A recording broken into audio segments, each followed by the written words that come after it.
¿Es Stanley Druckenmiller uno de los mejores inversionistas de la historia? Yo siento que George Soros es como el Senator Palpatine de Star Wars y Druckenmiller es Darth Vader. Arthur Jones lo llama el mejor lector de mercados.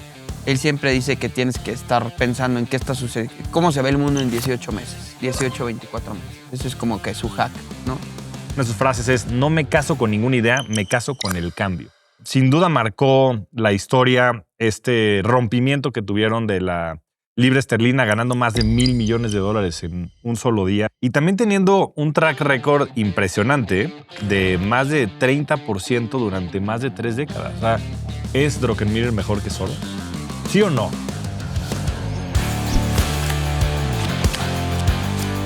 Este episodio es presentado por GBM.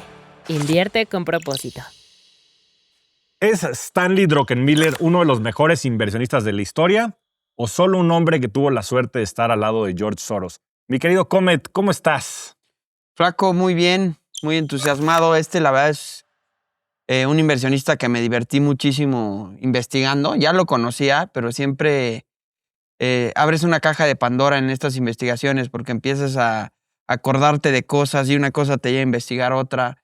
Sin duda alguien muy interesante. Yo creo que una comparativa, yo siento que George Soros es como el Senator Palpatine de Star Wars y Druckenmiller es Darth Vader. O sea, Ándale. casi que supera a George Soros. Adopta mucho de la filosofía de George Soros, que ya tuvimos el capítulo. Los que no han visto, véanlo, porque es muy interesante cómo quiebran al Banco de Inglaterra y hacen un dineral apostando en contra de la libra esterlina. Pero sin duda algo que los dos tienen en común es que tienen mucho instinto, ¿no? O más bien, no es tanto instinto, es esa intuición.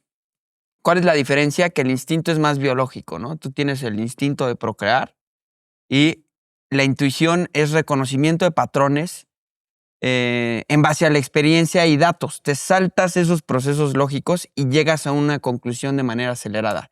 Y esa creo que es una de sus cualidades más interesantes, porque él a veces dice: no soy un analista muy fuerte o me apoyo mucho de mis analistas, pero en que es muy bueno siendo eficaz y rápido en tomar las decisiones en los momentos correctos y también con las cantidades correctas, ¿no? Entonces es un pequeño preámbulo. Ahorita nos metemos un poco a la historia, dónde nace, un poquito de su carrera, pero sin duda ese tema de la intuición a mí me llama mucho la atención.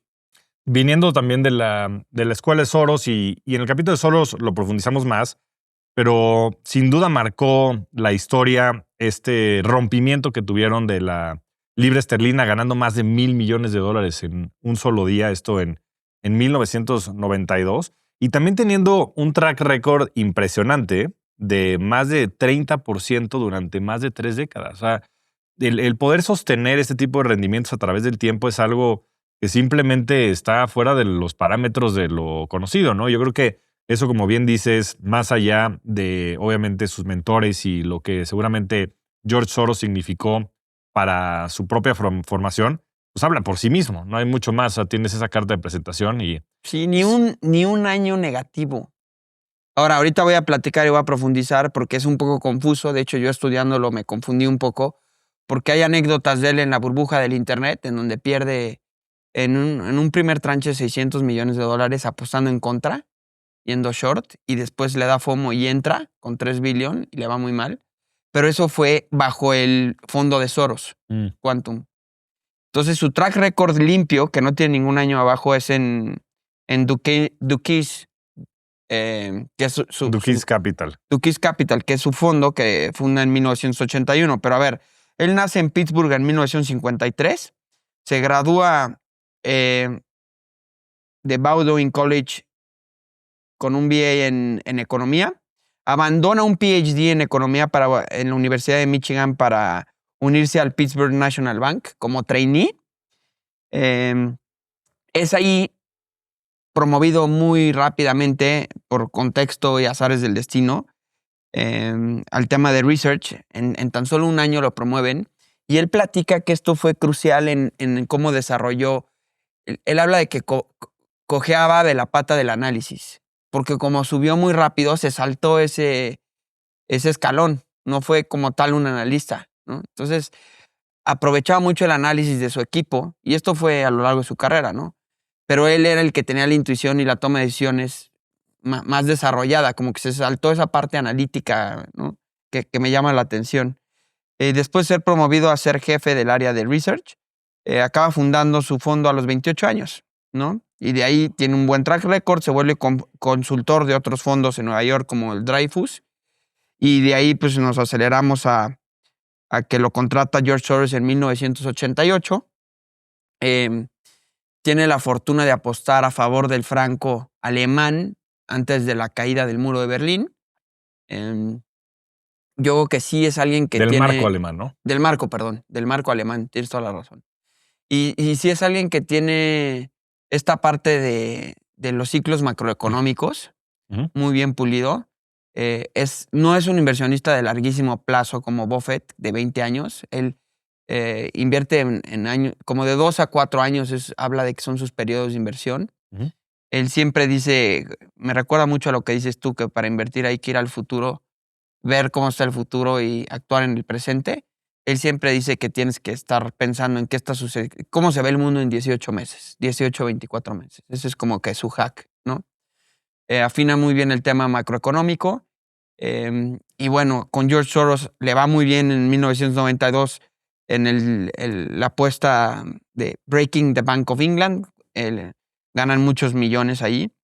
Y de repente, en 1999, ahí es cuando pierde dinero apostando en contra de las acciones de tecnología y de Internet. Y después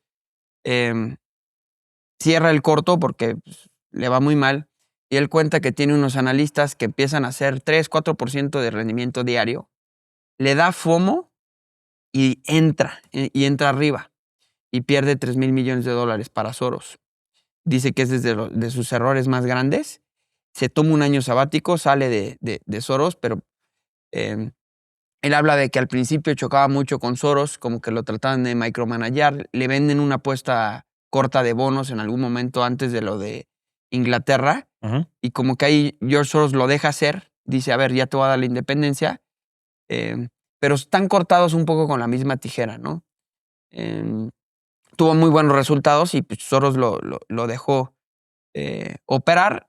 Y ya a partir de 1999 sigue con su fondo y lo cierra en 2010 y ya se vuelve Family Office en 2010, de 2010 para acá. Para gestionar su propia... Gestiona su propio dinero. Obviamente salen estos 3 EFs que hemos platicado mucho, sus posiciones. Ahora entraremos a detalle a ver sus posiciones y qué le gusta. Y ha tenido un muy buen track record. No ese track record como de manera anterior, que tuvo 30 años sin perder desde 1981 que empezó.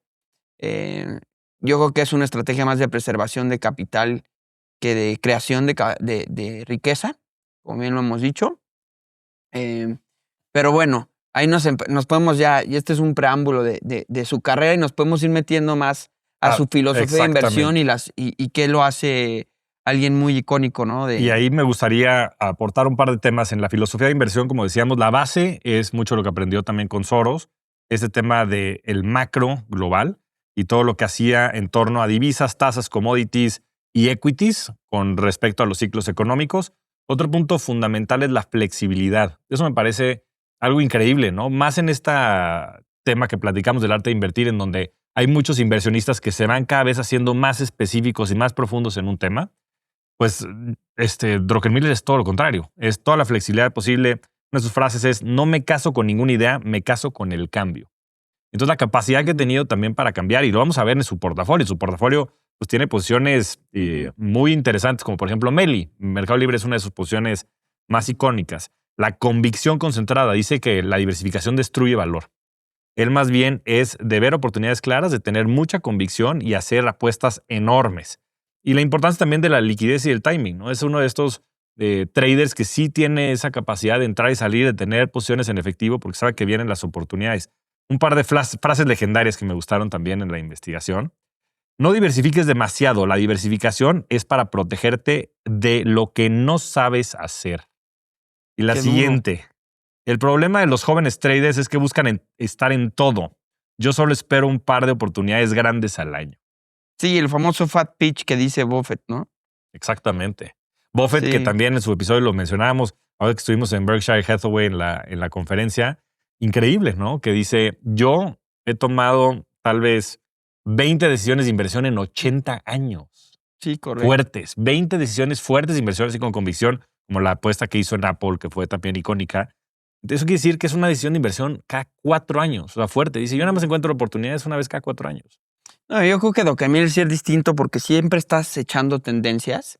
Ahorita yo quiero platicar más adelante de cómo le pegó a la tendencia de inteligencia artificial, a la de los MPIC y de los GLP-1 de las estas medicinas de obesidad, también le pegó. Pero bueno, lo que dices tú de la diversificación es algo clarísimo. Dos cosas, creo. Uno, el tema macroeconómico, ciclos crediticios, tasas, bien dijiste, la economía la tiene muy cincha. No tiene miedo en concentrarse. De hecho, tiene otro dicho que es, prefiero poner todos los huevos en la misma cesta y vigilarla muy de cerca. Que es un poco lo que dices tú, que la diversificación es para los que no saben bien lo que están haciendo, ¿no? Fíjate que a mí sí me gusta la diversificación, pero creo que también hay un límite, ¿no? Yo siempre he hablado de que más de 15 acciones ya son demasiadas. Y luego sí me toca, porque veo muchos clientes y carteras de clientes con los asesores, tienen 40 acciones, cachitos de 40 acciones, tienen toda la bolsa, y como que les da miedo no participar en alguna. Les da ¿no? FOMO, ¿no? Les da FOMO, ¿no? Pero sí tiene un poco de razón, ¿no? O sea, si tú tienes mucha convicción, lo mismo dice Buffett, ¿no? O sea, y Sí. en fin, hemos pasado muchos inversionistas que traen esa misma filosofía. Y sí, en efecto, pues mejor tener un grupo pequeño de empresas que conozcas con mucha profundidad a tener demasiadas empresas que también, obviamente, pues dentro de eso, pues lo que van a empezar a hacer es que te vas a alinear más al resultado del mercado. O sea, entre más empresas del Standard & Poor's 500 tengas, pues más similar va a ser tu performance al Standard & Poor's Mejor 500. compra el índice. Mejor compra el ¿No? índice y olvídate, ¿no? Porque pues claramente todos estos inversionistas cobran por su función de gestión de inversiones. Entonces, me parece mucho más sensato inversionistas que tengan menos acciones que otros, ¿no? Y obvio, desde un punto de vista de teoría de portafolios, esto lo conoces muy bien, y un saludo a nuestro gran y querido amigo Andrés Mas, el CIO de GBM, pues también está este tema de la frontera eficiente, ¿no? Que más de 15 acciones dejan de contribuir de manera aditiva al retorno de los portafolios. Entonces sí me hace sentido. O sea, para todos los que diversifiquen, está bien que diversifiquen, pero que también sepan, y está bien, se vale, que mucho de lo que están haciendo es protegiéndose de lo que no saben. Y en fin, no son profesionales, no tienen por qué saberlo. Invertir en ETFs del Standard & Poor's 500 o del Nasdaq hace todo el sentido del mundo. Pero para los profesionales, pues yo creo que sí te resta un poco de autoridad el diversificar demasiado. Sí, cómo no. Mira, otra cosa que también hemos platicado aquí, y para mí fue muy útil en el tema de Bitcoin. Yo creo que ahí todavía no conocía tanto a Druckenmiller, pero sí fue parte de mi filosofía, sobre todo en etapas más tempranas de mi carrera. Compra primero, analiza después, ¿no? Porque...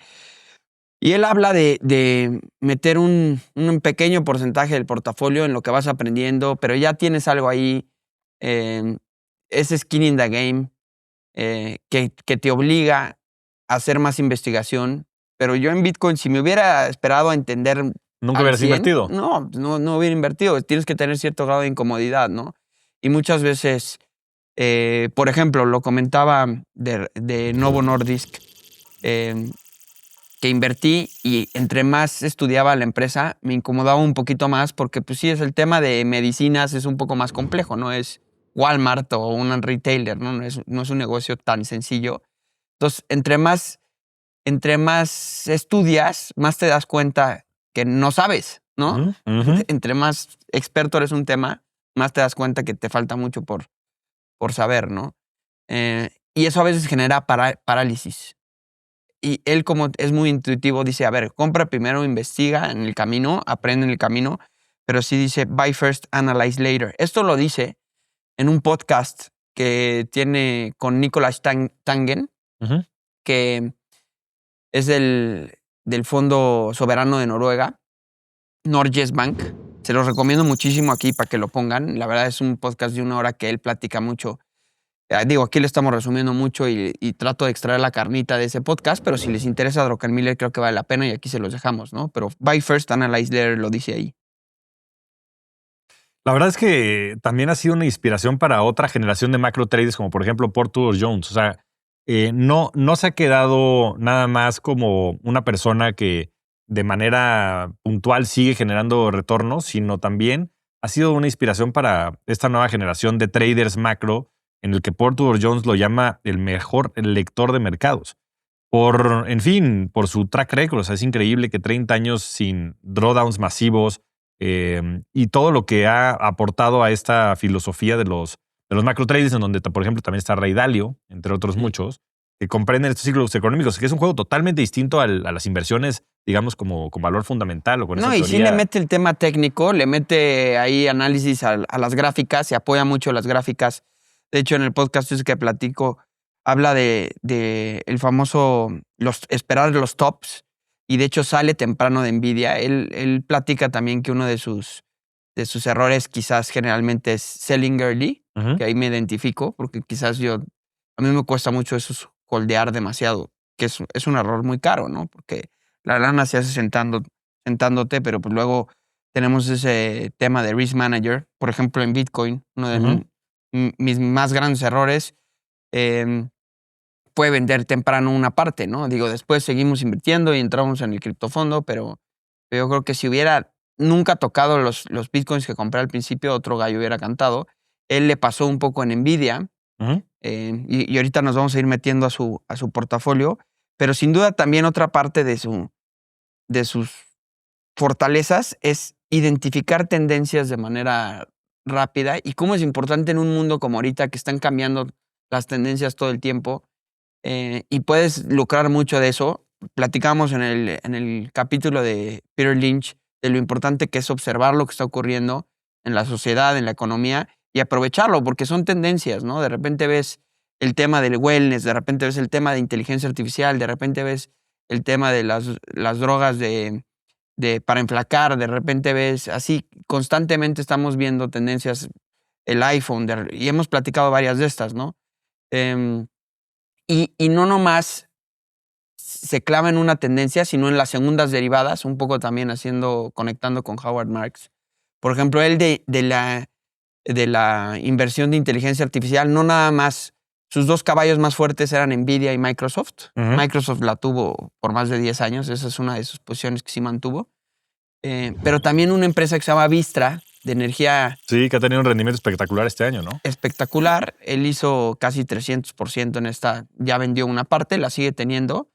Pero decía, el cuello de botella de inteligencia artificial va a ser energía. Y su opuesto en inteligencia artificial no nomás se centraba en los chips, ¿no? Y de hecho en KBM tenemos una estrategia de una cuenta temática de inteligencia artificial, y lo vemos así, como que toda la cadena, desde energía, desde los materiales que se necesitan, las materias primas, obviamente la parte de los semiconductores, ASML, Taiwan Semiconductors, Nvidia, pero también la parte de los agentes y la nube, ¿no? Empresas como Salesforce, empresas como Google, que tienen la parte de nube, los modelos, también LLM. Entonces, invertir a través de toda la cadena de valor de la tendencia, y eso él lo hizo muy bien, pero sabe identificar estas tendencias. Él cuenta una anécdota que se apoya mucho también de sus analistas. Les da mucho mérito, y qué importante es tener un buen equipo, porque Ujú. yo creo que él es el que hace la magia al final, pero ha de tener unos analistas espectaculares, ¿no? Todas estas personas de los que hablamos, estos inversionistas, pues tienen equipos muy picudos de análisis. Y él acepta que se apalanca mucho de ese análisis, y él toma las decisiones. Pero que empezaron a ver en Stanford que los ingenieros más picudos se cambiaban de cripto a inteligencia artificial. Esto hace 4 o 5 años. Y que ahí fue donde él dijo, empezó a Aquí ver, hay algo. aquí hay algo. em, Empezaron a hacer algunas posiciones. Él Nvidia no la conocía, se la recomiendan, pero que cuando se churró y cuando dijo aquí es, y hay que meterle, tuvo su ChatGPT moment, ¿no? Cuando se le presenta en ChatGPT, ve lo que hace y dice este es el futuro, y presiona en la posición. Después se acaba vendiendo. Él dice que vende Nvidia cuando llega a $2 trillones. Pensamos un poco similar. Nosotros platicamos en el capítulo de Nvidia que 4 trillones era demasiado. Él la suelta un poco antes. También le gusta mucho Taiwan Semiconductor.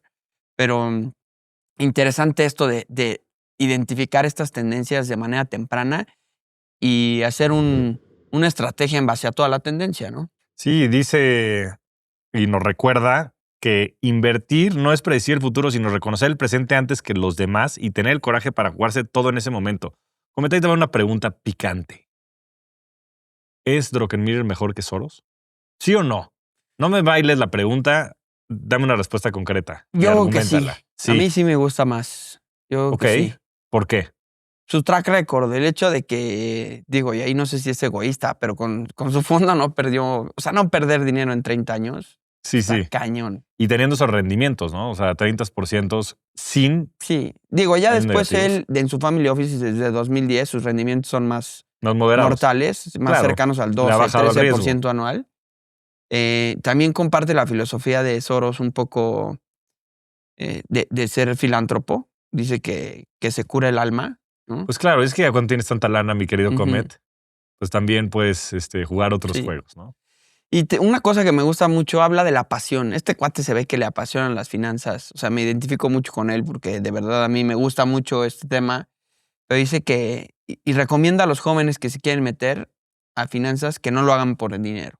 Dice, si quieres meterte a finanzas, no lo hagas por dinero, la competencia está durísima. Ya hazlo por curiosidad o Es cuál una es el cultura, driver. sí, por amor, ¿no? Así como dice Confucio, él dice, si haces lo que amas, no trabajarás un día de tu vida. O sea, si encuentras el trabajo que te gusta, no trabajas un día de tu vida. Pero sí habla de esa pasión y que lo mantiene conectado a gente joven, Claro, que intelectualmente lo reta claro. y Y lo mantiene actualizado. sí, y que estás cuestionando cómo funciona el mundo todos los días. Y eso a mí es algo de lo que me encanta de las finanzas, ¿no? Que no se trata de tener la razón, porque la razón, dicen por ahí que un reloj descompuesto da bien la hora 2 veces al día, ¿no? Claro. Entonces, tienes... No, y la verdad es relativa. O sea, es Exacto. relativa para momentos y para situaciones, ¿no? Y eso cambia. Pero puedes tener más la razón que otros, ¿no? Igual y no la verdad, pero estás más Te acercado. acercas más a la verdad. Exacto. Sí, que la razón yo creo que es más un juego de ego simplemente en Ujú. una, tal vez en un marco más cerrado, pero la búsqueda de la verdad es infinita y yo creo que la única manera de hacerlo es a través de la curiosidad y como dices, de rodearte a personas que te estimulen esa misma curiosidad y que te reten, ¿no? Después en muchas de estas estructuras y en muchos de estos grandes inversionistas, pues se llenan de puro yes man, ¿no? Sí, lo que tú digas y yo creo que el verdadero reto está justamente en retar esas ideas y ahí es donde se genera la innovación y pues mucho del cambio y la flexibilidad y la evolución que ha tenido George Soros en su propia carrera. Muchos insiders creen que es George Soros, ¿no? Druckenmiller en su carrera. Muchos insiders creen que Druckenmiller fue el verdadero cerebro detrás del Quantum Fund de George Soros. Y eso pues es muy representativo. Seguro tuvo mucho que ver. Yo creo que, digo, también lo que mencioné, ¿no? Muchas veces estamos aquí hablando de estos inversionistas y quizás detrás de estos inversionistas hay grandes equipos. Llámese Buffett, llámese todos los que hemos visto, seguro tenían unos equipos detrás que no salen en la foto, ¿no? Y están muy bien aconsejados también. Yo creo que, pero por eso te decía que si George Soros es Palpatine, Druckenmiller es Darth Vader. Sí creo que casi que supera al maestro. Es menos famoso porque también después te miden por la cantidad de lana que levantas, Ujú. ¿no? Claro. No los retornos. Igual Burry se quedó chiquito. Hablamos de Michael Burry. No levantó billions y billions como Soros. Soros también es leyenda por la polémica de los temas políticos, ¿no? Pero sin duda, otra cosa que habla mucho Druckenmiller es la parte emocional, ¿no? Él dice que tú hablaste de flexibilidad, pero Ujú. tiene una mente muy abierta, reconoce cuando comete un error, puede vender una posición, incluso dice que puede vender una posición y recomprar más caro de lo que vendió, que eso habla de que es de las cosas más difíciles para que un financiero lo haga. Vamos a Claro. poner un ejemplo. Si tú vendiste Nvidia a 100 y la compraste a 140, ahorita está en 170, ¿no? Hiciste $30, pero te cuesta mucho porque estás esperando como que esa bajada después, ¿no? Si compras muy arriba. Porque pesa digamos, costo hundido de no haber tomado tal vez la decisión correcta en su momento, pero es irrelevante porque pues, los tiempos cambian y las verdades, como decíamos, son relativas y tal vez es una mejor decisión comprar Nvidia en 140 que en 100 porque el contexto cambió. Y eso es lo que a veces a muchos les cuesta trabajo, ¿no? El poder reconciliar esas verdades relativas, pero por supuesto que puede ser una mejor decisión, o lo hablamos en el episodio de Howard Marks. A veces estas decisiones de segundo y de tercer orden, pues claro, si hay más visibilidad, por ejemplo, yéndonos al caso de Nvidia. Pues estabas con todo el tema de las tarifas y demás de Trump y todo lo que sucedió, y Nvidia se empinó y llegó a $88. Y tal vez vendiste en 100 o en 110 porque te apanicaste o porque pensaste que venía el desastre. Pero yo creo que el error más fuerte sería no volver a comprar. Si ya de repente el mundo cambió y demás y hay más visibilidad y las recompraste, las vendiste en 100, las recompraste en 120, puede ser una buena decisión.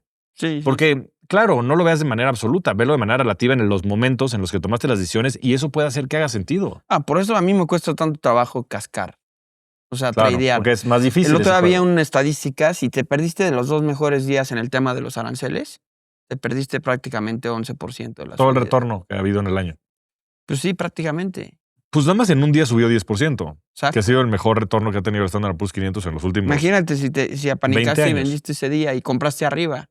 Claro. Y de ahí volvió a bajar un poco. O sea, te vuelves loco. Por eso. Porque la otra estadística que es impresionante es que los mejores días están muy pegados a los peores días. Todas las personas que agarran y salen porque Sí. pues, está el Por peor día, volatilidad. por volatilidad, y dices, no, pues ya me voy a salir porque bajó 10%, es muy probable que se pierdan el rebote. También recuerdo la época del COVID, que qué cosa. O sea, ¿te acuerdas de esos momentos? Sí. Increíble. O sea, de repente eran bandazos, tómala, 10% abajo y al día siguiente otro 10% abajo y al día siguiente 7% arriba y 3% abajo y 10% arriba. Y digo, qué divertido verlo en perspectiva, pero en esos momentos tú así de en shock, ¿no? Sí. Sobre todo cuando. Y nosotros que estábamos dentro de GBM, ¿no? Que estabas un poco más contenido, pero imagínate estando fuera. Sí. No, y con mucho de tu patrimonio también. Claro.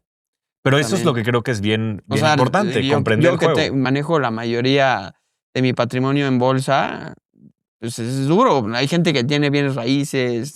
Bueno, tú en cripto. Ponle una derivada arriba. Ya estás más curtido, ¿no? Pues ese es parte del juego. Yo creo que lo hemos dicho también mucho, ¿no? La realidad es que el que gana el juego de las inversiones no necesariamente es el más inteligente. Es el que tiene más la capacidad conductual de poder tolerar esas subidas y bajadas y la volatilidad. Y el mismo Buffett lo dice, ¿no? Sí. Él no ganó $100,000 millones por ser el más inteligente, sino por ser el más longevo. Y él también aguantando mucha volatilidad en muchos momentos, ¿no? Pues por más de 65 años, es increíble. Sí. Y entonces, pues también recordar que hay distintos juegos, ¿no? Está el juego de comprar un ETF en donde estás muy diversificado, en donde probablemente no vayas a tener tanta volatilidad, salvo estos episodios que suceden cada década, ¿no? Como lo que vivimos de las tarifas, lo que vivimos del COVID. A ver si nos ha tocado más tupido. Está el juego de inversiones con valor fundamental de muy largo plazo, como puede haber sido tal vez el caso de Warren Buffett, tal vez el más icónico. Y están estos otros inversionistas como Druckenmiller, como Soros, que sí son más activos y que entran y salen y compran y venden. Y entonces ahí tienes que tener otro mindset. Porque no es un tema de simplemente ver el valor fundamental que pueda tener a largo plazo, sino que entender todo lo que está sucediendo. O sea, todas estas variables y entonces poder decir, oye, pues está esto pasando, y entonces voy a entrar, voy a salir, y entonces voy a salir en 100 y voy a recomprar en 120. Y hace sentido. Eso que te digo de la intuición es ese reconocimiento de patrones, como que entienden la economía y entienden la empresa. O sea, ven el tablero de ajedrez entero y el famoso 4D chess, o sea, lo ven para todos lados. David Tepper, que es otro inversionista, no hemos hablado de él, pero ese es el ejemplo que usa. Dice reconocimiento de patrones en un tablero de ajedrez. Porque ya has visto cosas anteriores. Por ejemplo, una anécdota de Druckenmiller. En la crisis de rehenes en Irán en 1979, a los 26 años, coloca el 70% de su cartera en acciones petroleras y de defensa.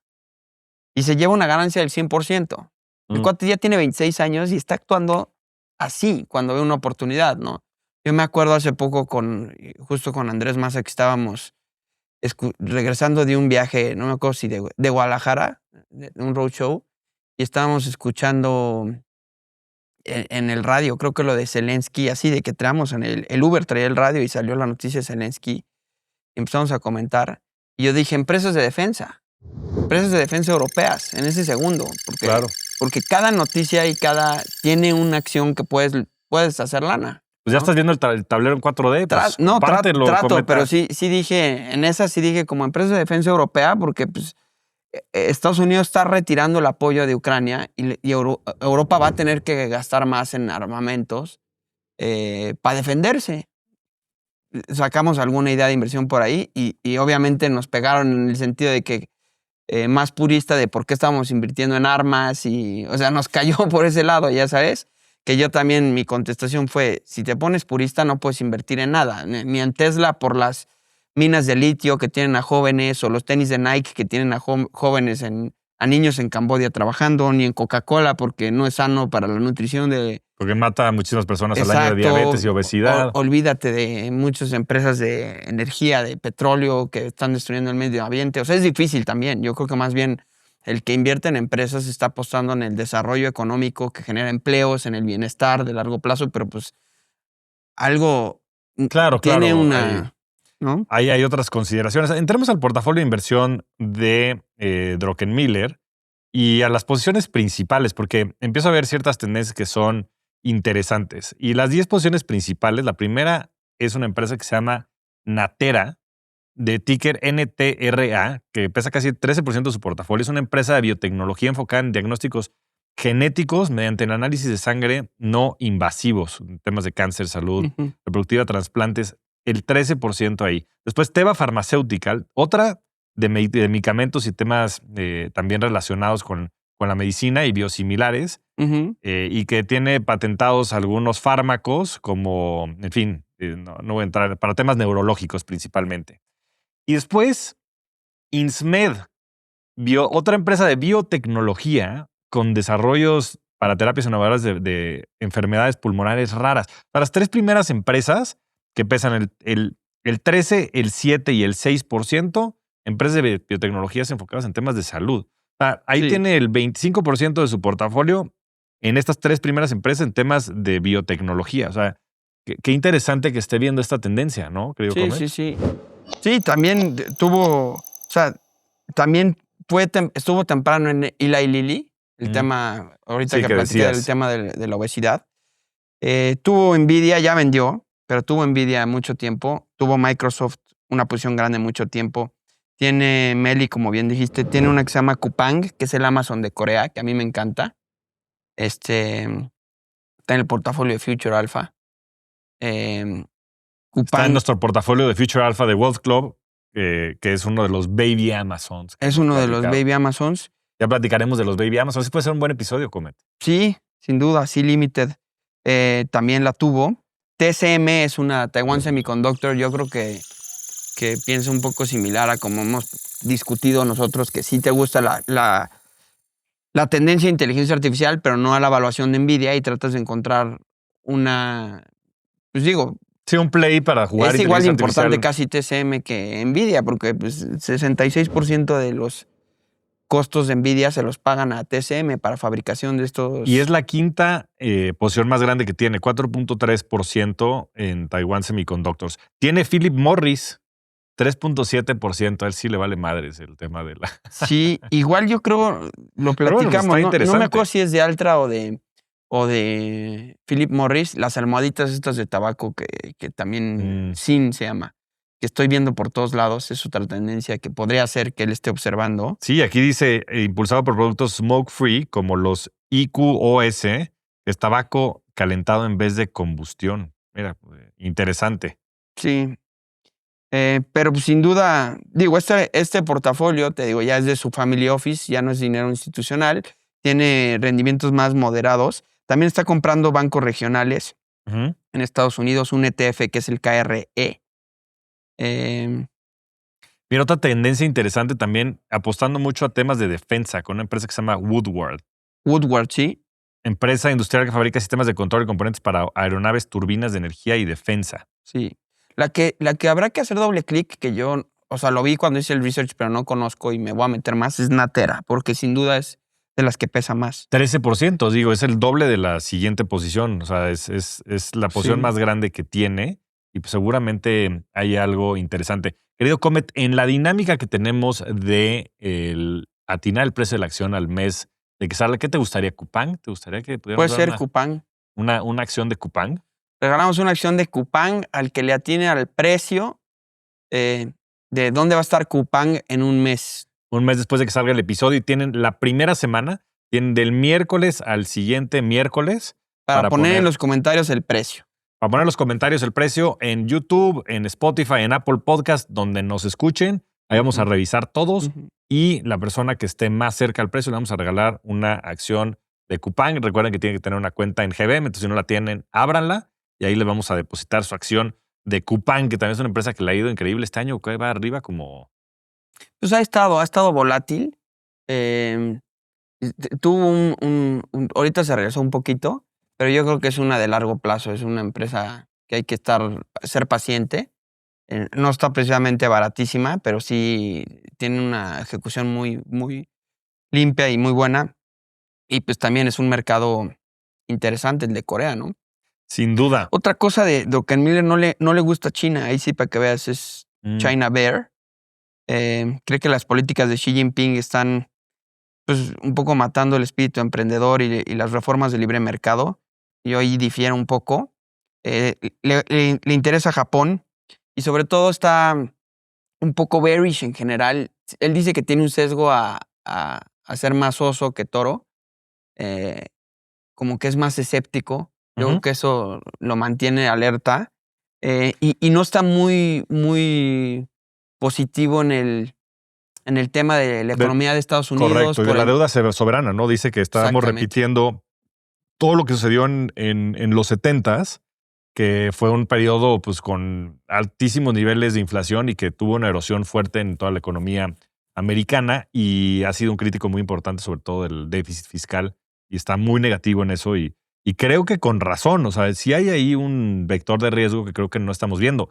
Más ahora recientemente que pues también el mismo Jerome Powell ha salido a decir que van a empezar a desvincular mucho de las políticas de la Fed del tema de la inflación, ¿no? Concentrándote más en el tema de empleo. Entonces, pues ahí hay algunas señales interesantes que en fin, pueden poner ¿sabes focos también amarillos. cuál fue? Tuvo una posición pequeña también en UNH.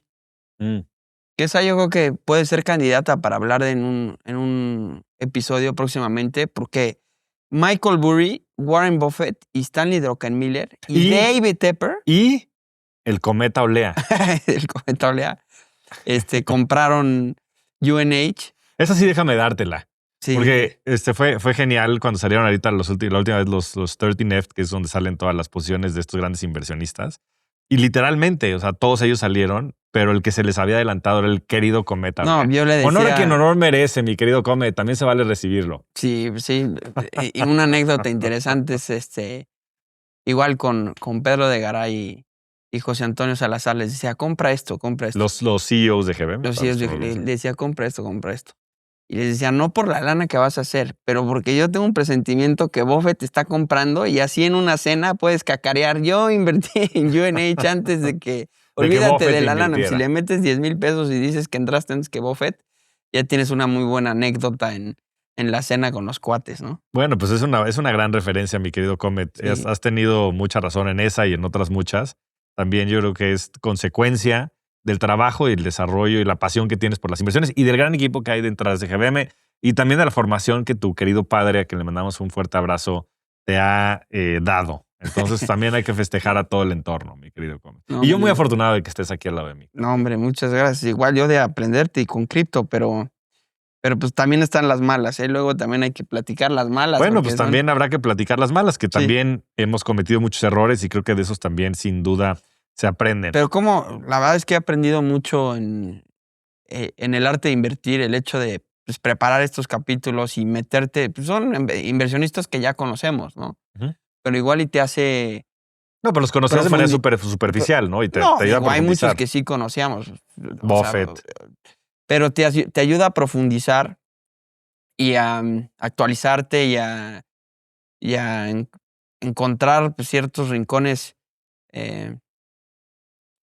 no, y con más detalle, ¿no? A mí lo que me encanta es que de cierta manera nos está actualizando en muchos de los modelos y de las empresas y además creo que esta dinámica nos está nutriendo porque al final ya lo que estamos haciendo es que, y a todas las personas que nos escuchan, estamos pues básicamente recableando y cableando nuestro sistema cognitivo. Sí. Y eso lo que nos va a permitir es que cada vez veamos el ajedrez más en 4D Sí. mi querido Comet, Y identificar digo, más aquí tendencias. también interesante mencionar que no hay como tal un script, ¿no? Nosotros, o sea, tú haces tu research, no es como que platicamos ni nos mensajeamos de ya viste esto, tú haces tu research, yo hago el mío y venimos aquí a platicarlo en una plática casual, como si nos estuviéramos echando, digo, esto no es un café ni una cerveza, pero Como si nos estuviéramos echando un café o una cerveza. Eso es lo divertido del arte de invertir, que porque no hay un script como tal, ¿no? Si no es ve, estudia y qué te llamó la atención, cómo podemos platicar. ¿y qué podemos aprender el uno del otro? ¿Y qué Exacto. podemos debatir el uno del otro? Porque no Exacto. necesariamente tenemos que estar de acuerdo. De acuerdo. Y hay mucha riqueza en este arte de invertir, sobre todo en lo que estamos aprendiendo y en lo que esperamos que todos ustedes aprendan. Comet, para ir cerrando el episodio de Druckenmiller, ¿cuáles son los aprendizajes claves que creo que la gente, o que crees que la gente se tiene que llevar de Druckenmiller? Pues mira, recapitulando un poco, yo diría, el primero diría la pasión y ética de trabajo. Si haces con pasión lo que te gusta, vas a ser bueno. Esa es una cosa que me resaltó mucho y lo platica en varias entrevistas. Amar lo que haces naturalmente conduce a mejores rendimientos, ¿no? En campos competitivos como son la inversión, ¿no? El otro es visualizar el futuro de forma directa. O sea, él se trata de imaginar el mundo, cómo podrá ser en 18 a 24 meses. Tú hablas mucho de invertir, es ir al futuro, ver y traerte esos aprendizajes al presente. Posiciones concentradas, que es algo que te gusta a ti y que es uno de los sellos de la casa de Druckenmiller. Es haz bien tu tarea y tener convicción y estar en posiciones más concentradas. El tema de invertir rápidamente y estudiar después. Buy now, analyze later. Me gusta mucho. Creo que, aunque sea poquito, tampoco estoy diciendo ve y métele 10% de tu patrimonio a algo que escuchaste en una conversación. Y yo creo que, pero creer un poco en esa intuición. Ujú. Cuando sientes que hay algo, mete un pie, estudia en el camino. Él también tiene la parte de la toma de decisiones desapasionada, ¿no? La parte que muchos de estos inversionistas, no es coincidencia que de los que hemos hablado que son exitosos, tienen esa parte, ¿no? Hemos dicho, no es el intelecto, es el temperamento. Entonces siempre el tema de decisiones desapasionadas, no meter las emociones a las decisiones. Tiene el tema de ser cauteloso y más oso que toro, o sea, que es más, tiene este sesgo más pesimista. Ujú. Y ser creativo en lo que podría ser mal, que también, como decíamos de Charlie Munger, invert, o sea, pensar qué podría salir mal en vez de qué podría salir bien. La humildad, que obviamente va de la mano de la flexibilidad de mente abierta y de cambiar de opinión rápido, ¿no? Porque no eres arrogante, no te casas con tus ideas, entonces la humildad es otro. Y agregaría, tal vez ya por último, la capacidad de cambiar de opinión. Y de eso, pues bueno, pues a ver qué se llevan ustedes de este episodio de Druckenmiller, en el que podemos aprender muchísimo de una persona que ha tenido rendimientos espectaculares y que además sigue actualizando, que es lo que me parece más relevante. No quedarte con las glorias pasadas, sino seguir invirtiendo en seguir aprendiendo. Y pues comenten por ahí también qué opinaron de este episodio, con qué se quedan y pongan el precio de Coupang, de cómo va a cerrar en un mes. Otra ¿Qué más, antes de Comet? irnos, la manera de construir rendimientos, él tiene un dicho, es superiores a largo plazo, es a través de la preservación de capital y los home runs, los Wow. home runs, ¿no? O sea, como que dice, y es el rule number one de Buffett, es don't lose money. El rule number two, don't break el rule number one. Eso dice Buffett, ¿no? Entonces él habla mucho de la preservación de capital, creo que es algo interesante. Me voy a ir siguiendo algunos dichos nomás de Va, para cerrar.